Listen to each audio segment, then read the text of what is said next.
Hello and good evening. And another edition of Kalinga Literary Festival in association with Bhava Samvad. We have a book and an author of eminence, Mr. Sanjay Jha, a former spokesman of Congress Party, a thinking man, a concerned citizen. He's written this book, The Great Indian Traveling India After 2014. It's a political book. It's a book that everyone should read, and I think Context and Tata Westland should be complimented for bringing out this valuable document. I would say it says uh, our contemporary politics in 251 pages in a very lucid manner. It sets you thinking. It tells you a lot on what went wrong on the part of Congress in this election, uh, and also about how the BJP won this election and how they've been winning and become like a winning election machine. A lot of issues have been touched upon, and I think that's where Mr. Jha needs to be complimented again and again. The book is being endorsed by some very prominent and important people. A Nobel laureate, Mr. Amartya Sen's quote is there. Then we have Dr. S.Y. Qureshi, former election commissioner, Barkha Dutt, my friend Rajdeep Sardesai. And so all of us feel that this is a book that uh, perhaps should have been written shortly after 2014, but I think it's never too late. Sanjay did it again just after 2019 Lok Sabha elections. So I'll be talking to him, and this, as you know, this program is live. It's available on Facebook and on YouTube, on Twitter. So all of you are free to ask a question. Sanjay, first of all, a very kind of a simple question: what made you write a book? Because politicians tend to write books at the fag end of their career. They look back, like Pranab Mukherjee's written, like many other people. They write when they've played their inning. I mean, you've been a cricket enthusiast. I'm sorry I didn't introduce you properly because you wear so many hats. So I've just described you as a politician. That's your identity now, I think, more than what all you had done previously. So tell me, why you in the sort of middle of the inning, you wrote a book. This is your third book, but I think it's the first political book. Rasheed, I first and foremost, thank you very much for your very generous, kind words. I have always looked up to you. So let me now kind of give you some compliment back, and we become a mutual admiration society for at least a couple of minutes before you throw the bouncers at me. And I have admired your ability to comprehend a very complex party like the Congress. I read some of the books that you've written, famously 24 Akbar Road, and I think somewhere down the line, to answer your question, Rashid Bhai, I mean, I got very deeply concerned as an ordinary citizen of the country, which I was before 2004 when I began to know the Congress Party on a more intimate level. And I felt that, I had been a public face of the party during the most difficult times. The Congress was being hammered in the last couple of years of UPA 2. And even despite being in opposition, it was at the receiving end of a lot of nasty brickbats uh, post 2014. And I felt that India is a wonderful country, it's a great democracy, but it's not just the ruling government that has a stake in India's future. So does the opposition. So does every citizen of this country. Every individual voice matters. Rashid Bhai, I want to make a point here that the Arab Spring actually happened when one ordinary vegetable vendor was attacked in a rude fashion, and it changed the complete face and topography of the Middle East. So I believe everyone matters.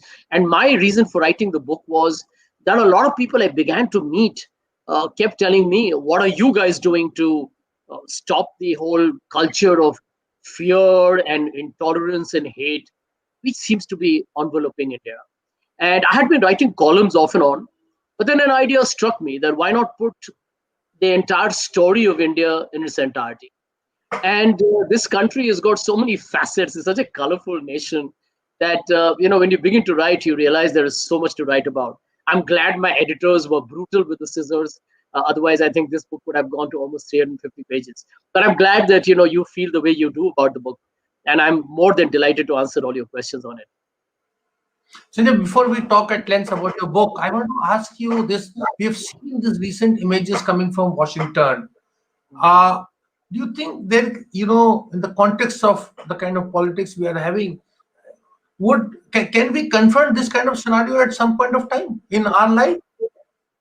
Rashid Bhai, to be honest, when you look at it from a very dispassionate, impartial point of view, we have to go back to what happened in 1984. That was democracy on a brutal rampage. It was, people, there's a debate whether it was a riot or an organized pogrom. I don't want to get into that, but that was a very ugly face of our great country. Look what happened to the Babri Masjid demolition. And forget what the courts have said, that, but all of us know that you can't have thousands of people going on top of a mosque and bringing it down unless they were very organized for the entire process. The riots that followed in Mumbai changed the face of the city I live in. I remember MJ Akbar once famously saying that Mumbai needs to establish a diplomatic connection with Delhi. And I think that was more than done after the Mumbai riots happened. Mumbai has never, Rashid Bhai, been the same again. It might be the cosmopolitan commercial capital of India, but it has got a deep undercurrent of a simmering tension. Gujarat genocide, I don't want to even talk about it.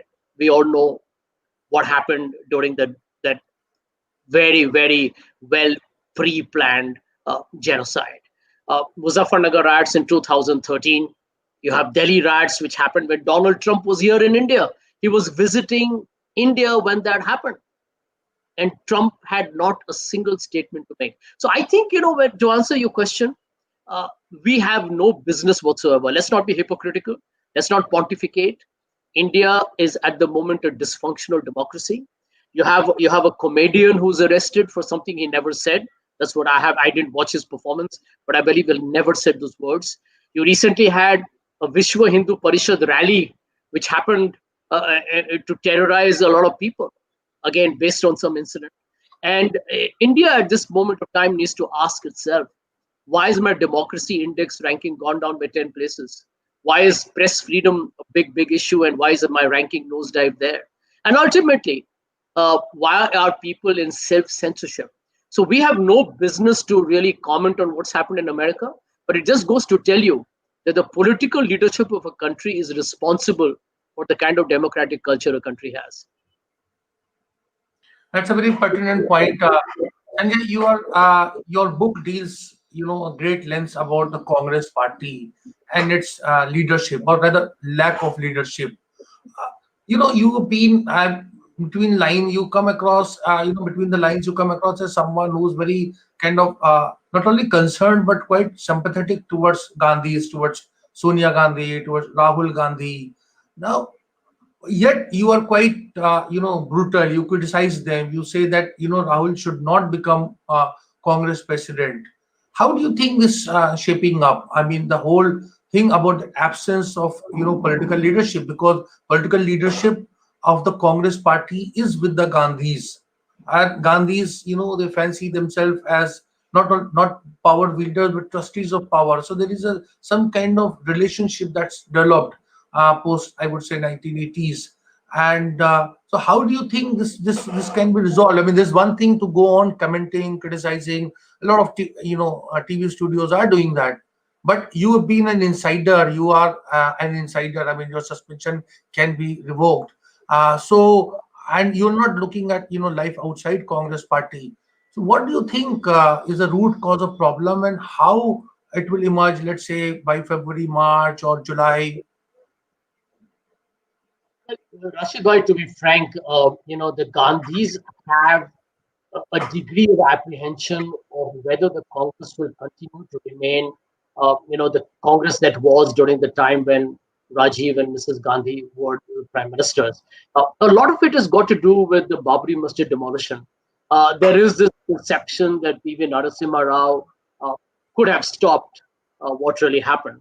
And the fact that there were rumors that he slept through it or he was deliberately casual about it, these somewhere down the line cemented this fear within the minds of many people in the Congress that will we remain the party which is very adherent to the ideology of inclusiveness and secularism. Also, let's not forget that there was a very visible decline in Congress's electoral footprint after 1991-92, because after that, the Congress has frankly never been the same again. You remember we got 197 seats in the 1989 elections, and we have never got an absolute majority thereafter, not even once after 1984, barring the 206 seats that has been the highest in the 2009 elections. So there's been a lot of, I think, understandable worry within the Gandhi family that will a non-Gandhi leader take it forward. Now, the tragedy, Rashid Bhai, is this. And, as you have rightly mentioned, I'm very fond of Mrs. Gandhi, Priyanka, and Rahul. I mean, I've known them at a personal level. I am in the Congress party because they actually brought me in. And I owe it to them for whatever I have done, good or bad or whatever. The fact of the matter, however, is this, that the reason why I decided to kind of tell them, you need to take a backseat, is because I realized there are very few people in the Congress party who call a spade a spade. I talk to a lot of people in the G23, and there is, remarkable respect for the Gandhi family. Let me tell you that. There is this, presumption that everybody who's been asking for change is hostile towards the Gandhis, or, this is an anti-Gandhi conspiracy. It is not. I think the worry has been, and I subscribe to that sentiment, is I have met a lot of people, Rashid Bhai, who have come and told me, and I'm not talking about one or two people in Mumbai or, the urban elite that very often people associate me with. I talk to people all over the place, including people from Bihar and, Karnataka, everywhere. And they tell me that maybe the Gandhi brand name has been so badly damaged over the last 5-6 years. The BJP has attacked it, and I think the Congress hasn't defended it well. For which I have been frank to say that Rahul has not understood the risk of perception. I know Rahul well enough to tell you that he has always had this belief that, ultimately people make the right choices. But it, Rashid Bhai, that people's perceptions are based on what they hear time and again. Social media, television has a very impactful role. I do believe that Rahul and the Gandhi family and the Congress are all guilty of being casual, laid back, almost cocky in the belief that, even if the BJP abuses us, creates morphed videos and fake news and deep fake, सब कुछ ठीक हो जाएगा. होता नहीं है. Janta begins to believe that Rahul Gandhi is a pappu because you just kind of make him appear like that through fake videos. I think Rahul is a sharp man. He's well educated. He's got views. He's intelligent. He's got views on policies. He definitely is a far-sighted guy. But the problem is that if you don't defend your reputation, it's very, very fragile. I'll give you one example.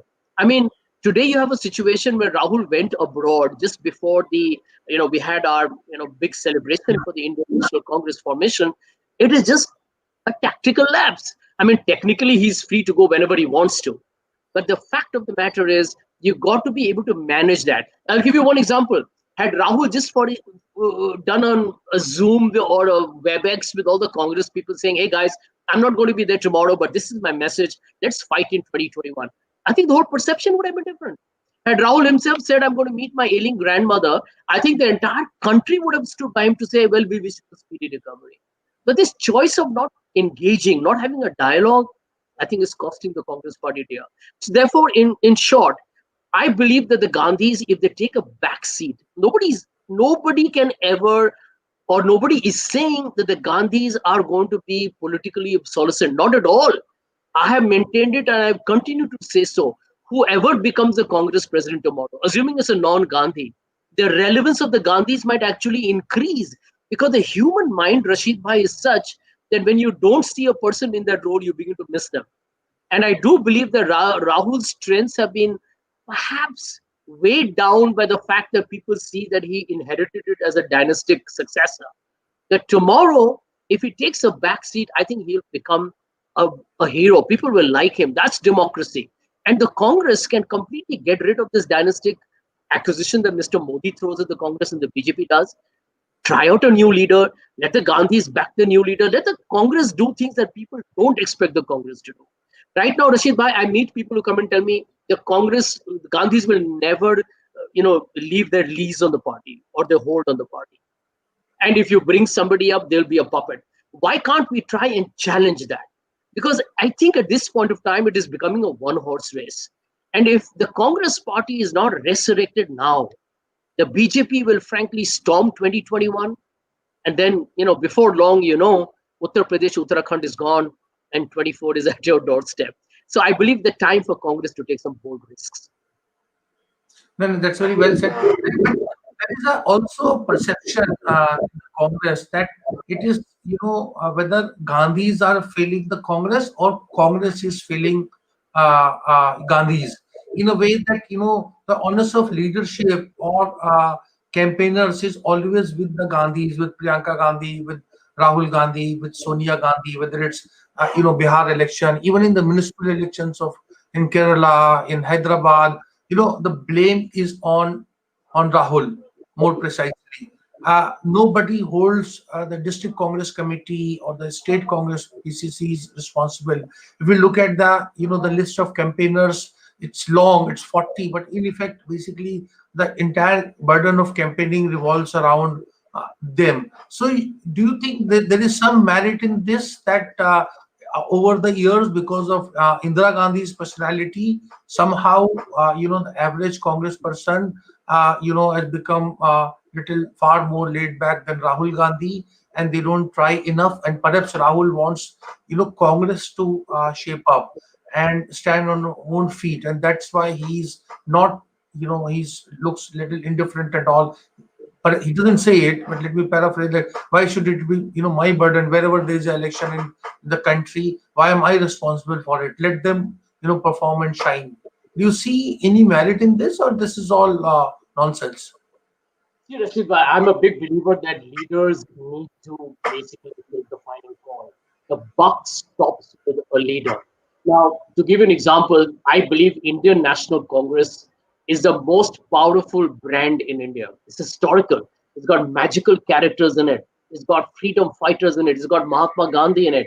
It's a narrative. It's a beautiful narrative, the Indian freedom struggle story, which is quoted by Obama, by Martin Luther King Jr., was quoted by Nelson Mandela. Why? Because we have become like a beacon of hope for a world which, frankly, remained suppressed for a long time under British rule.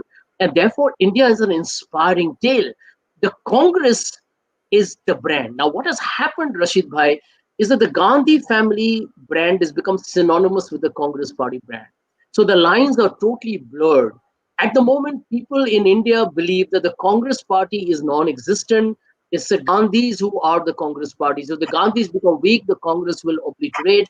The Gandhis are strong. If the Gandhis' political capital is good, the Congress party is going to do well.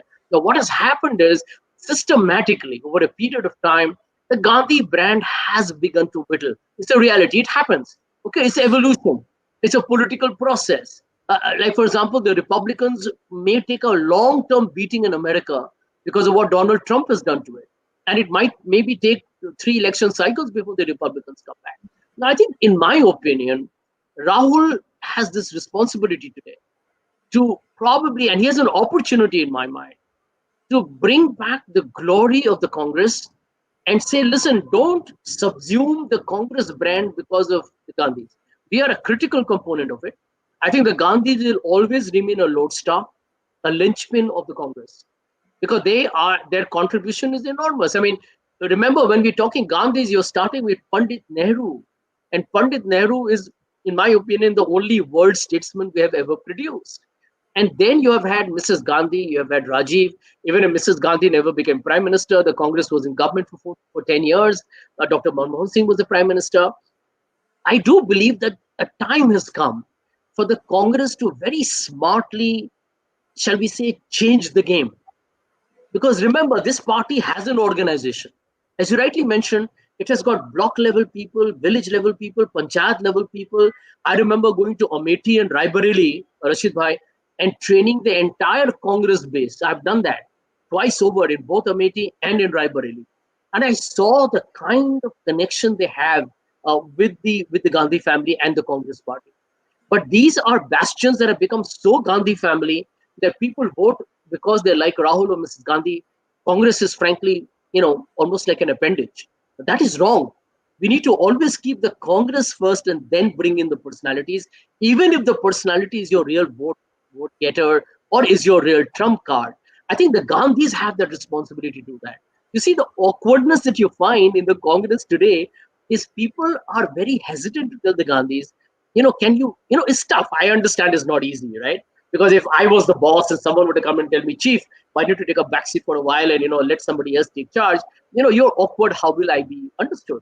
I think if you do it in a transparent fashion, talk the BJP as the principal adversary, talk of policies, talk about making India better, how to improve, life for the common man, get back to democracy and constitution and secularism, foreign policy. The Congress party should be looking at issues to defeat the BJP. Mr. Modi has realized that the Gandhis themselves have made it into a presidential election. See, we keep saying Mr. Modi has made it into a presidential election. The Congress itself in the past has won election on the Gandhi name. So, like it or not, we ourselves have encouraged a personality-centric game. Modi has cleverly realized my BJP is not attractive enough, but I am. I'm a better option. So he is taking that game to another level and saying your brand is weak, mine is strong. The Congress is going to lose to the BJP. I remember one guy in Maharashtra coming and telling me, Rasheed Bhai, this MP candidate in 2014 did not even step out to campaign. He used to be sitting in his election office making a couple of chakkars and rounds. And he said, Modi ji to sab kar lenge. And that's exactly what happened. Here today, people are voting without even knowing what their MP is, what his achievements are. So I do believe the Congress should now reinvent the game. I believe if you don't take a risk, you cannot defeat Mr. Modi. You have to do something that the BJP does not expect you to do. And right now, I think the world is expecting Mr. Gandhi to come back as the Congress president. And if Rahul can change the game and decide and voluntarily say, I'm not going to come in, as I had said earlier, let whoever take charge after a transparent election. People will say, well, I don't know whether the Congress will survive. This guy is Gandhi's puppet. Let the rumors be. But if the game works, you have frankly speaking, a contest on. Okay. And then that brings us to this whole thing about this voters' behavior. We have seen in election, election took place in, for instance, in Odisha, where, in parliament, people voted in a certain manner, and in assembly, they voted for another regional party. Same thing we saw in Andhra. Uh, when it comes to national elections, you have written in your book, again, I want to show it to our viewers. You have, for instance, when you talk about economy, and I think you have really, strong and a deep understanding of economics other than politics. Many people in Indian politics don't understand, economy. And when you said, you pointed out, series of blunders. I think the chapter has a subtitle of, season of blunders, and still, people are voting after 2014, between 2014 to 19, to blame it to Gandhis or Congress that because they were not strong enough. I think somewhere it points at voters' behavior also. How do you see this phenomena? Well, Rashid, frankly, the voter, remember, I keep telling people in the Congress party, don't ever blame the voter. This is the same persons who voted for you in 2009, gave you 206 seats. They actually stumped Vajpayee's government and gave you 145 seats against 138 of the BJP. And I remember Pramod Mahajan was expecting over 300 seats for the NDA. So, India why does the voter change? Because I think they begin to lose confidence in you and develop trust in an alternative. I think the mistake that we have made, and the reason why the economy has become secondary to muscular nationalism, to this Hindutva majoritarian campaign, is because we are either one, not providing a counter narrative to it, or people are seeing us as apologists. So, I, for example, believe that you cannot beat the BJP by being a Hindutva light or a soft Hindutva party. This Janodharu politics is not going to work. I mean, India is a secular country. If all of us believe we are secular, why is the Congress party so apologetic about being secular? I believe that take the love jihad laws. I'm telling you, I hope the Supreme Court will strike them as unconstitutional. But it's a Congress party that should be in the forefront of maintaining India's social fabric. Now, why are we nervous? Because a lot of people in the Congress, I can tell you this in all honesty, probably many of them are sympathizers of this, the RSS philosophy too. And that's a fact. So the Congress party being a very eclectic, very all-embracing political entity, that is also a baggage that you need to reconcile. Now, only the leader can do it. I think Rahul has to really kind of recognize this reality, and the Congress party had to recognize this reality that Mr. Modi will use development ostensibly to push the larger majoritarian uh, Hindutva agenda in India, which is why I have called that as my first chapter. That is the ultimate factor driving them. So even today, have you noticed that have Mr. Modi or Amit Shah made any comment on the love jihad laws being brought up by BJP ruled states? They're not. So there is a very clever game. One set of leaders will try and appear, larger than life. The others will continue to operate on their hardline agenda. And the Congress therefore has to realize it is tough being a centrist party in a polarized politics. The Congress, frankly speaking, has got both its feet on two separate banana peels. And you are being asked to skate on that. It's like skating on thin ice. So it is never easy being a centrist party. Let's agree with that. So Rahul has a tough job. I agree with it. If it's not Rahul, whoever becomes the Congress president, trust me, he or she is going to have a tough time. The truth is, it is not being easy being a centrist party because you have to appeal to industry, you have to appeal to the poor, you have to appeal to the middle class. You can't be pro free market, you can't be pro welfare. If you're a centrist party, you have to balance both the majority and the minority communities. It's an art. It's an art that the Congress party has forgotten because we have forgotten to do politics intelligently. So basically, what you're saying is that absence of ideology, which used to be a kind of asset for the Congress, that it could attract all section, if you were a believer on left of center thinking in terms of economy, or centrist one, or even right of center, you could get adjusted in the at a Congress platform. And now that with this Article 370 and Ram Temple issue and host of this whole concept of majoritarianism, the Congress is confronted on every issue internally with 3 points of view. One is, of course, going with the majority, going with the tide. Second is to take a find some kind of middle ground, and third is to have a kind of stick to the basics, or talk to something that is not very popular. And the Congress is not able to able to decipher you correctly. This is more or less the situation. In that, how do you see roadmap ahead? I mean, should the because you see, Congress has tried, and Rahul has tried, for instance, to take this left of center position on many issues, and it has not gone down very well. I mean, we keep hearing, me and you, that as if Rahul ideologically or intellectually is in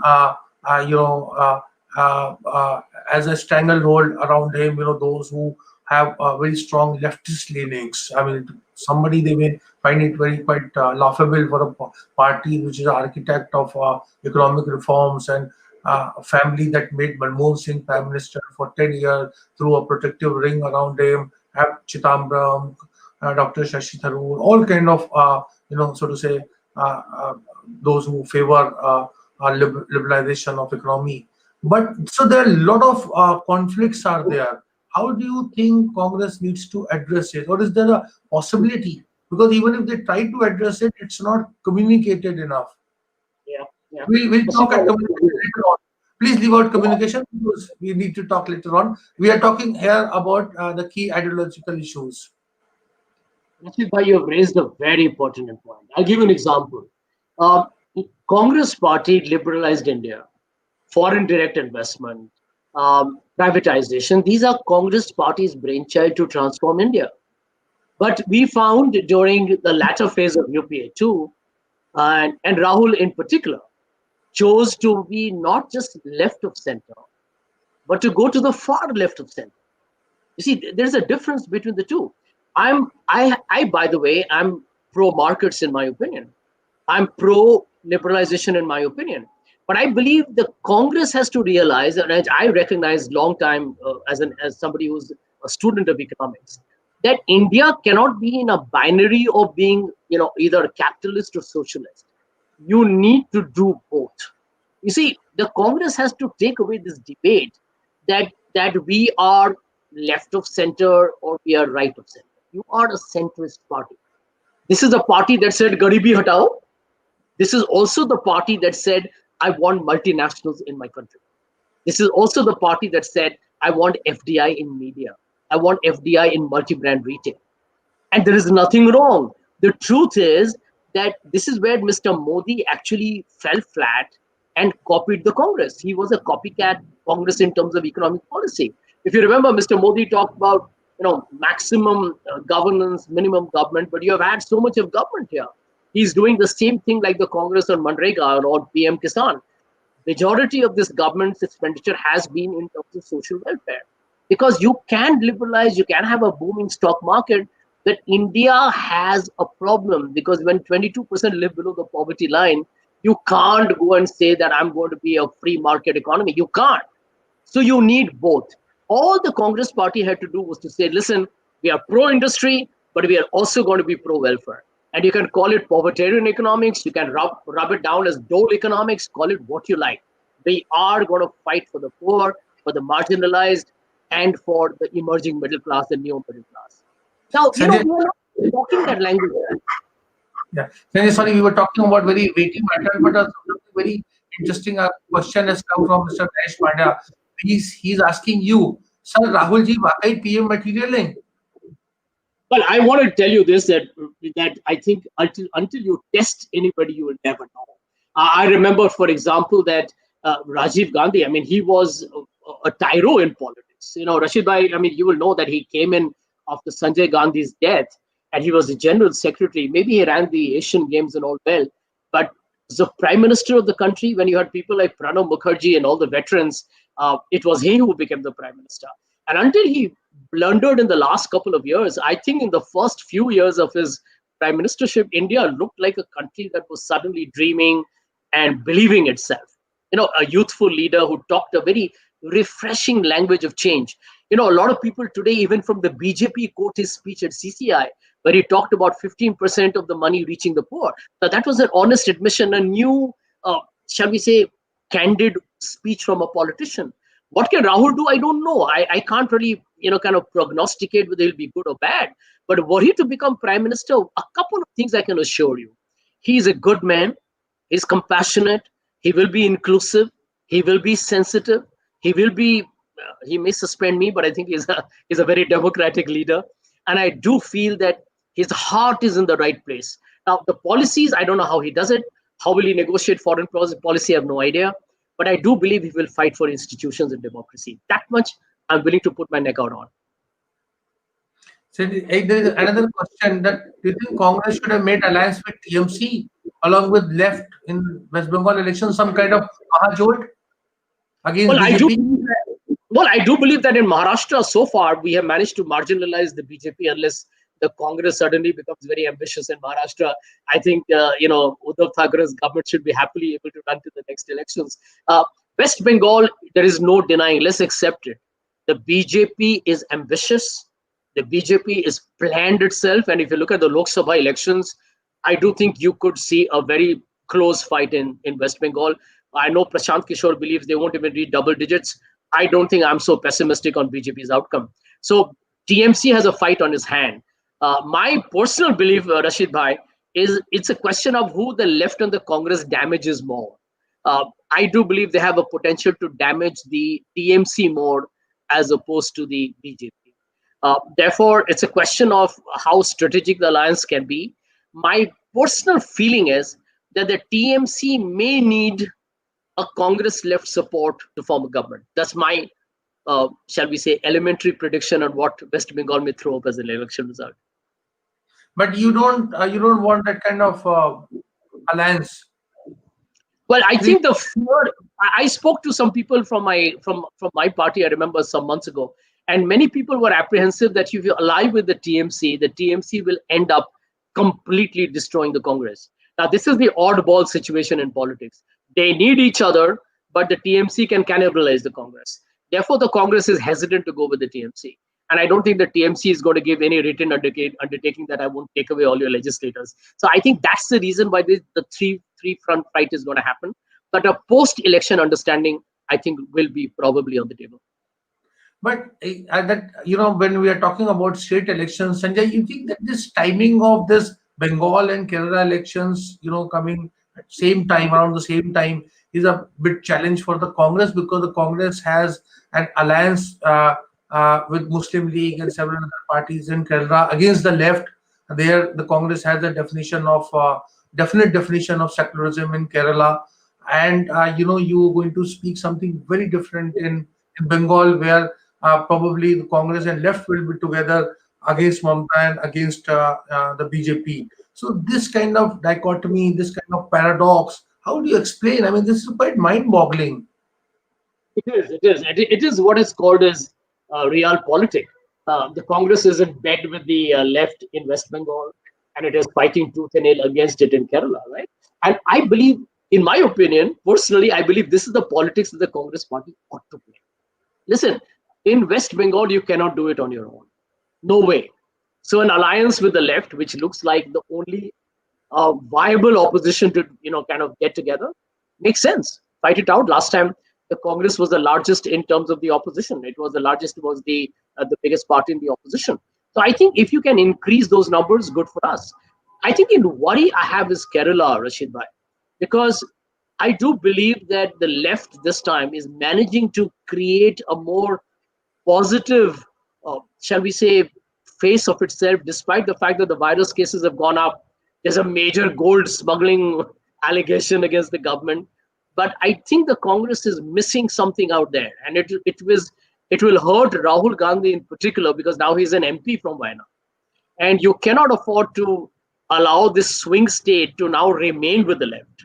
But ultimately, I feel the chief minister is doing a remarkable job of keeping the focus on governance, allowing the scandals and all the other problems to remain in the backseat, and challenging the Congress to kind of come up with a better narrative. If the municipal election results are to go by, I think we have an uphill task. There's no guarantee that the same results will happen in the assembly, but I do believe the Congress has an uphill task to retain Puducherry and to kind of get back in Kerala by the normal flip-flop nature, how it shifts between the LDF and the UDF. But it's not going to be easy in Kerala. And I think the challenge for the Congress is going to be Assam. If the Congress party can handle what I believe is going to be a very tough election in Assam, which is polarized on CAA, NRC, NPR, the BJP has got a definite advantage being in government. Himanta is with the BJP. If the Congress can somehow make a bigger impact in Assam, where it was the largest vote share party even when it lost in 2016, I think that's where the Congress can signal its intent to make a comeback. Sanjay, while we are at states, I think there is a need to project, chief ministerial candidates. So this is also a matter of, huge debate in the Congress for many years, if not decades. For instance, in Kerala, you have, Shashi Tharoor is there. You have K.C. Venugopal. You have, of course, Ramesh Chanantala, and of course that Om Chendi and A.K. Antony and several other veterans are there. You think they should back someone? Experiment with something, or just leave it like exception time? No, I think so. You see, if you ask the common man in India, you see, they like a face, because it just gives you the belief that you know who is going to run your state in the event that that party wins the elections.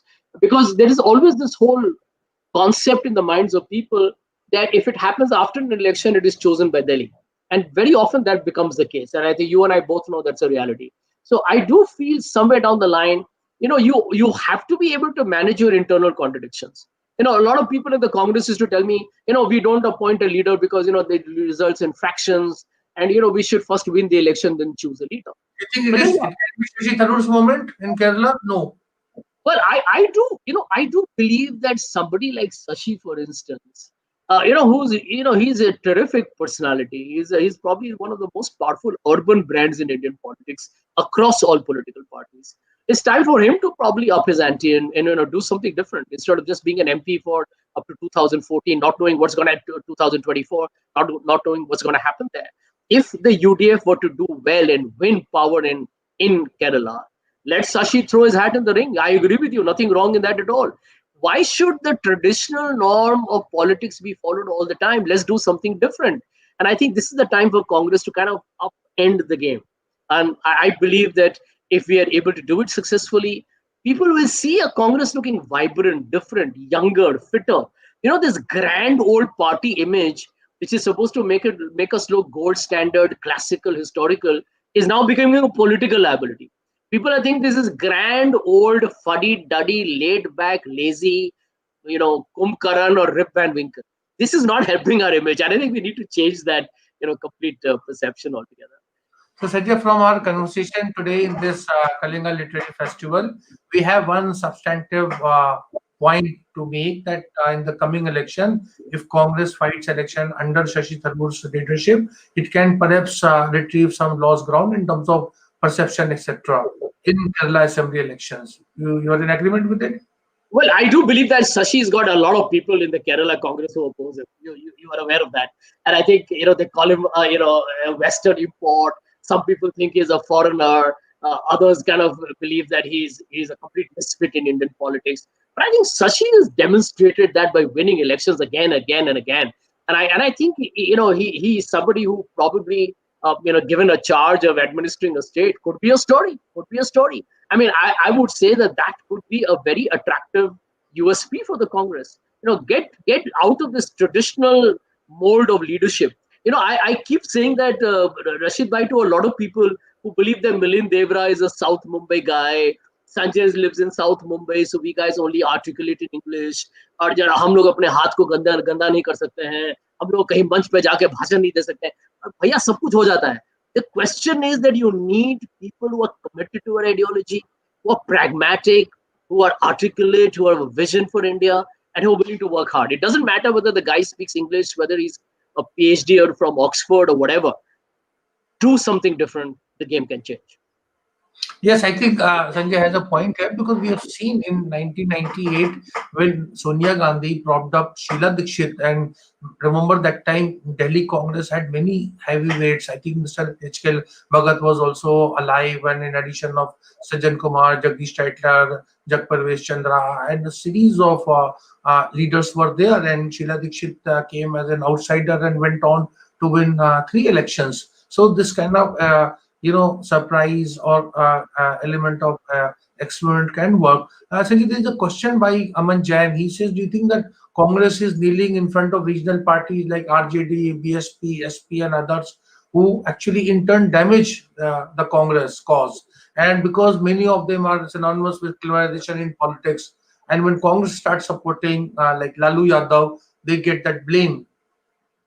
That's a good question, but who's responsible for it? We have been out of power in Bihar and Uttar Pradesh for over 30 years. Now, if you don't, kind of rejuvenate yourself, if you're not able to renew and revitalize your own organization in Bihar and Uttar Pradesh, you have no choice. The reason why the Congress today goes with folded hands and takes the crumbs that are given by the Samajwadi Party or the BSP or the RJD, do you have a choice? We have allowed the Congress to become so weak. These were states that once upon a time we had only Congress chief ministers. So your answer is valid. And the Congress, therefore, today has pushed itself into such a corner that the states that you once ruled have vanished from under your feet. But Rashid Bhai, there's no excuse for being out of power for 30 years. That's like 6 elections, maybe 7, 8 elections if you include some 5-year tenures that never lasted. Now you've been out of Odisha for 20 years, out of Gujarat for 25 years. Let's not even talk of Tamil Nadu, for God's sake. And the way things are going in Telangana and Andhra, you're going to be out of there. So I think now we are in alliance we go with folded hands to TDP for an alliance partnership in Andhra, Telangana. Now, these are manifestations of our own organizational flaws. And if we don't change it, then whether these parties are criminal or corrupt, the Congress party will have to go with their hands folded and say, please compromise with me and give me the crumbs. Absolutely, you're right. It's like some young man, joining, if they joined that government, would have, by 30 years of career, they would have been on the verge of retirement. Yeah. So, the active political life is over for many youngsters in these states that you have named. There is another question for you, Sanjay, which says that why Congress coterie runs after new Gandhis, particularly after Rahul Gandhi, to accept. Why this is a kind of, I would say, clique of 100 people, 150 people who are constantly shouting that Rahul should take that leadership, as if Rahul needs their support. What? How do you Okay, bye. explain? Now, Rashid, I'll tell you something. This is the tragedy of the Congress. Now, many people in the Congress who say, we are all here ideologically, they are not. They are not. Many of them actually have invested their entire career in hobnobbing in Delhi's Lutyens. They don't go and work in their constituencies hard enough. They are very busy kind of entrenching themselves in Delhi. And they believe that they have become so, that they have done so many favors and they have become part of this closed cabal around the Gandhis, that if the Gandhis are not there, a new entrant will create his or her new team. And then they believe they will become politically relevant. So it's a very petty, selfish, parochial, inward looking approach. I would tell all of them, take a backseat, rejuvenate the Congress. If the Congress does it well in 2024, all of you can hold positions of influence and power, whatever you like. But your ambition will come to zero if you are not looking at the party and only pushing, I would say, a reluctant Rahul into taking back the role. And I want to add a point here, Rashid Bhai, to the last question as well, that, I say hats off to the Karyakartas of the Congress in Uttar Pradesh and Bihar. The ordinary guy, the Karyakarta who never comes on a TV show, who never features in an interview, he or she are the people who make the Congress at the grassroots level. And I meet a lot of people, Rashid Bhai, and trust me, my heart bleeds. जैसे संजय जी हम लोग यहाँ से सत्ता में 20-25 साल से नहीं आए हैं, आज भी हम हर नुक्कड़ में कांग्रेस की विचारधारा के लिए लड़ते हैं. Today, when the Congress is weak and fighting over petty issues, I think these are the people whom we let down. You've been very candid in your book. Again, I want to show because I read this book with great interest. Uh, can you tell us on this show that who advised Rahul Gandhi to accept that invitation for to allow Arnab Goswami interviewing him? Whose decision was this? You have dealt at great lengths. I know it. I've read it. We have discussed this also. But can you enlighten us? Who was responsible for it? Rashid Bhai, it's hard to take names, but let me give you a clue. I was part of the Congress, publicity and campaign committee in the 2014 elections. It had heavyweight. Digvijay Singh ji was there. There was Manish Tiwari, Jyotiraditya Scindia, myself. There was Ambika Soni. There were all 8 or 9, Deepinder Hooda. We were a good team of 8 or 9 people. And ultimately, after we did a lot of work, suddenly I realized that, the advertising, the PR, all the campaign was being done by a completely new entity of 2 or 3 people. And I was like, God, we invested days and days. I used to travel from Mumbai to Delhi 8 times in a space of 1.5 months, 10 times to do these meetings, and we were working on strategy. Overnight, we were all disbanded, and a team of 2 or 3 people took the entire call on the campaign. Now, I'm not going to take names, but this is the problem with the Congress. I have an idea. You have an idea, and I'm telling you, not being professional enough, not delegating enough. Somebody went and said, "Nahi, ye to hum hi log karenge," and they took the call. Well, and the consequences for all to see. Who advised Rahul to have an interview with Arnab? Can I be honest? I haven't written it in the book because people would have said Jha is tom-tomming himself, or he's trying to do a TV commercial of himself. But tell me one thing, Rashid Bhai. I was doing 5 days or 6 days show with Arnab here in Mumbai. I knew Arnab personally quite well, which I have written in the book. Nobody in the Congress asked me, what should you expect from Arnab? I was never asked. Nobody even asked me this question. Ganesh didn't even tell me that, not directly, although I knew it was Rahul who was going to do the interview.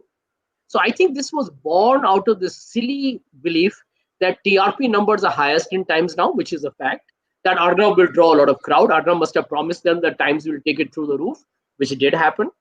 But what they did not realize was that Arnab would not be asking Rahul Gandhi about his vision for India. He would be asking him, tell me one thing. Why do you think is Narendra Modi not a better candidate than you? So I do feel somewhere down the line, this was born out of 2 things: ignorance of reality and arrogance of power. But you're saying, you were an insider. That's why I'm asking you. There are many thinking people in the Congress who understand media. The people who have been INP ministers, people who have held important positions, people like Jairam Ramesh, Salman Khurshid, All of them. Like no one intervened, no one said a thing. Yeah, I think there is a problem in the Congress, and I've felt it because see, I spent I spent almost 1 week with Mrs. Gandhi and Rahul in 10 Janpath. And I had this, I didn't realize how big it was until I became part of the Congress formally. It was just me and Mrs. Gandhi from 9 to 6 in the evening. Can you imagine Mrs. Gandhi giving 9 hours of her time to anyone in an entire career? That's a privilege I had. The same with Rahul. Almost it lasted for a week. I didn't know that seeing them is such a big deal as I realized later on. And I have realized this, and this is a tragedy that the Gandhis need to correct. Seeing them become such a big deal that people, when they get little time with them, they don't know what to say. Half of them are in a hurry to get it done. There is no real serious conversation unless the Gandhis want it to happen. And I think Rahul, I think somewhere down the line as a young guy, I thought Rahul will not make the same mistake which the traditional, politician does. I thought Rahul will invite people from all sides, have conversation. He was doing it. But I feel somewhere after 2014, he just went into a cocoon. He completely cut himself off from people. And I think that made a lot of people nervous about what does the Congress president want or what does the Congress vice president think. And when that nervousness gets into people, people don't talk to you. People just wait for you to tell them what to do. And I think that is where the Congress political culture has gone wrong. Sanjay, I think you are in a, you're very candid. You're in a great mood to tell us a lot of things. I want to ask, as a layman, as a someone who's outside, uh, what kind of, when we say the, grand old party, I want to ask, does the party have? I mean, they have a media department. Do they have some kind of the internal, a kind of, TV studio of their own where they could, record few things and distribute? Do they have a library? Do they have a reference section? Do they have someone who reads books and gives a kind of opinion to Rahul Gandhi, to Sonia Gandhi? Do they have these kind of mechanisms? Zero. And can you imagine a party that is in today's modern democracy, where everything depends upon perception, social media, YouTube, Instagram, obviously Twitter. I mean, come on, Twitter banning or suspending Donald Trump is the biggest headline of the world. We, And what did Rahul Gandhi say about Twitter?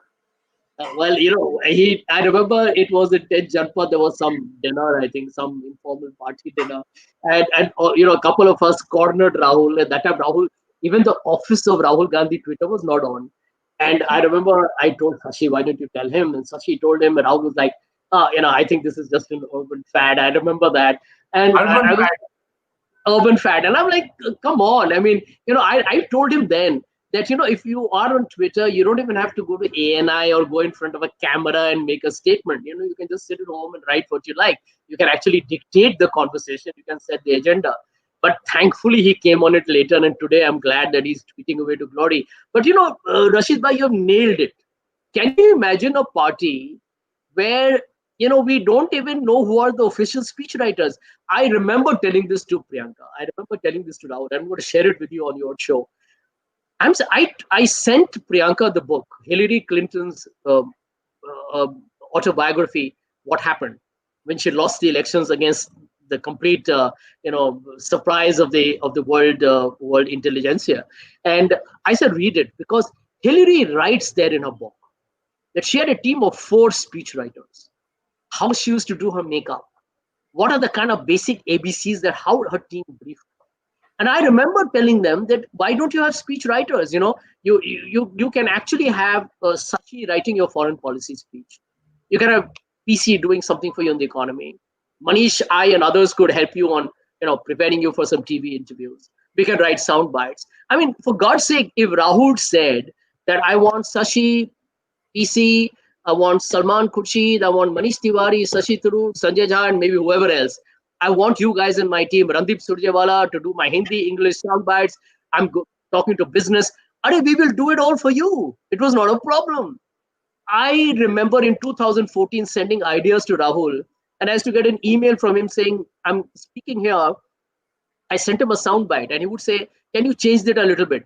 And I was like, Rahul is doing it all wrong. He doesn't need me. He needs 10 people around him, not just me.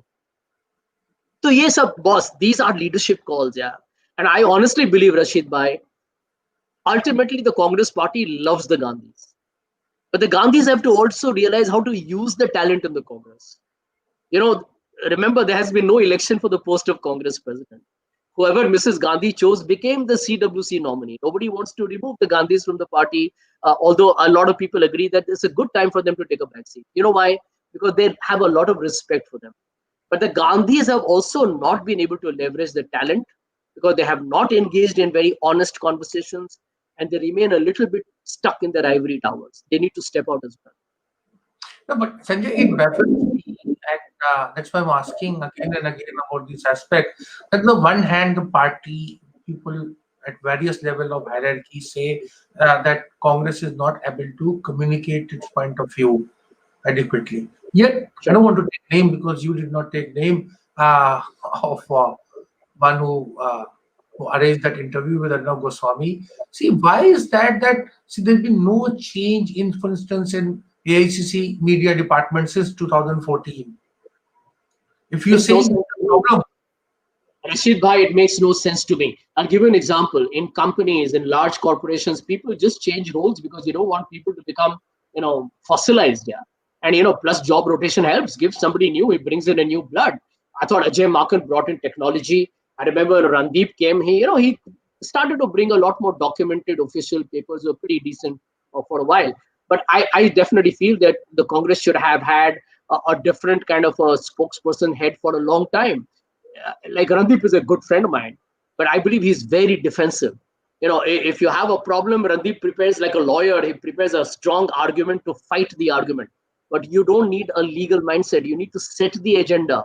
You need a warfare guy. You need a warrior. You need somebody who surprises the BJP. What do we do in the Congress? The BJP will attack Rahul. Then we'll have a very intelligent response. But even Mr. Modi went abroad, and that doesn't work. The one who sets the agenda wins the elections. The BJP sets the agenda, BJP wins the elections. The Congress is fighting it as if we are legal defense attorneys. That's not the way to do that. That's not the way to do that. Sum and substance, Congress party needs a new communication head, not because Randeep has not done a good job, but because you must give new people an opportunity.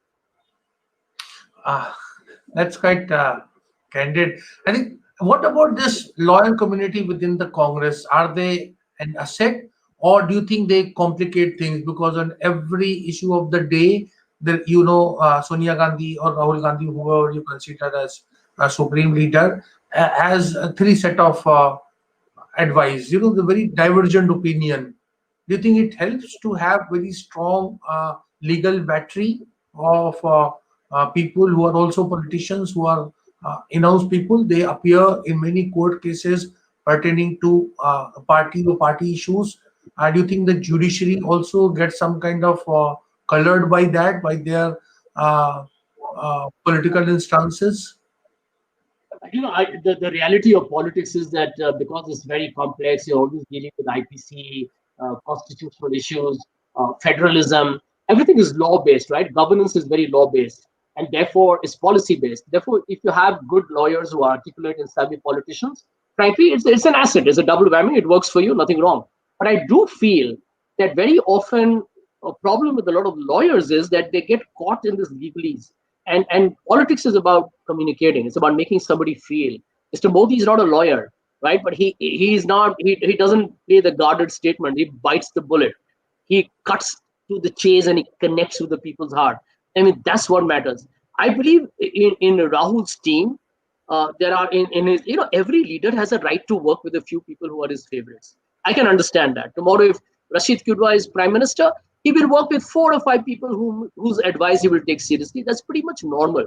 But if you decide to only listen to those 4 or 5 and ignore the other 10, 20, 30 people who have extraordinary experience who can give you inputs, then you have a problem.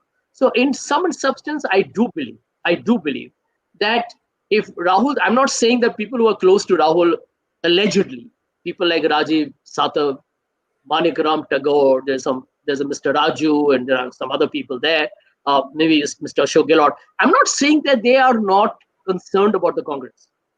I'm not saying that they don't care for the Congress or they're being anti-Gandhis or they're plotting something. I'm not saying that. But I think the mistake the courtroom makes is that they cut all the other channels of communication. and that is unhealthy for inner party democracy. And I think we've discussed a lot of things. I have so many things to ask you and get the benefit of talking to you, but I think the time is running out. What are the big takeaways of your book for the country and for the Congress Party? You Well, can mention. Uh, Rashid Bhai, for me, I just want to tell everyone who's watching this live show or who will watch it in a recording that India is bigger than the sum of BJP and the Congress put together, multiplied by 100. Both BJP and Congress have strengths, both of us have our weaknesses. But I think don't become blind in your faith or your love for Mr. Modi or for Rahul Gandhi. Don't become, such a bhakt that you see nothing wrong with the migrant crisis or demonetization or the lockdown or the fact that a lot of Indians have died during the coronavirus. And I would say to all the Congress supporters, let's not forget that we have also made errors, that we have played vote bank politics, that we haven't practiced secularism like the way we should have. So there are answers that both the parties need to arrive at. And my attempt through my book, Rashid Bhai, has been to tell everyone that you are entitled to your political preference. Yet, put the country before. And the moment civil society becomes robust and asks tough questions, I think both the parties should be almost constantly be kept on their toes. It'll be good for democracy. It is the BJP today. Trust me, there is no permanent winner in politics. There's no permanent loser in politics. The BJP will lose. The Congress will come back. But India will remain forever. Thank you very much. That's a very profound comment to conclude. It was a wonderful talking to you. I'm once again grateful to Bhava Samvad, Kalinga Literary Festival, for giving us an opportunity to interact and talk about matters pertaining to Congress Party, nation, politics. Have a good day. Thank you Thank very you. much. Thank you very much.